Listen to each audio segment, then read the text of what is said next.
Aku langsung tertawa, kekayaan yang luar biasa ini, akhirnya giliranku. Saya menariknya ke kantor pencatatan sipil dan kami bercerai secepat mungkin. Tapi saya tidak pernah menyangka.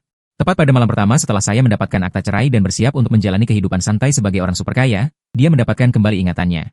Dan sepertinya dia bisa mendengar isi hati saya. Siapa kamu? Di ranjang putih rumah sakit. Istri nominal saya, CEO wanita dingin dengan kekayaan triliunan, Liu Ruyan, menatap saya dengan tatapan menilai orang asing. Kepalanya dibalut perban, wajahnya pucat, tetapi aura dingin dan menjaga jarak yang tertanam di tulangnya. Tidak berkurang sedikit pun. Dokter di sebelah saya mendorong kacamatanya dengan permintaan maaf. Tuan Ye, mohon maaf, Nona Liu mengalami benturan di kepala yang menyebabkan amnesia selektif. Dia hanya melupakan semua yang berkaitan dengan Anda. Saya terpaku di tempat, jantung saya berdetak lebih lambat sesaat. Kemudian kegembiraan yang tak tertahankan melonjak ke puncak kepala saya seperti letusan gunung berapi. Lupa, hanya melupakan saya, ada hal baik seperti itu. Saya bertransmigrasi ke novel aksi pria yang memuaskan ini, menjadi menantu rendahan dengan nama yang sama, selama 2 tahun penuh.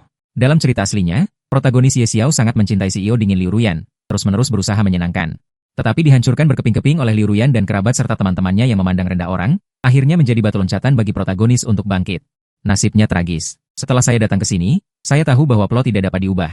Dan saya malas untuk menjilat gunung es yang tidak bisa dihangatkan. Tujuan saya hanya satu, menunggu sampai akhir cerita.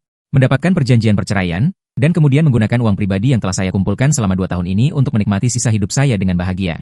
Untuk tidak merusak persona, saya setiap hari dengan rajin memainkan peran penjilat yang dalam. Dia lembur.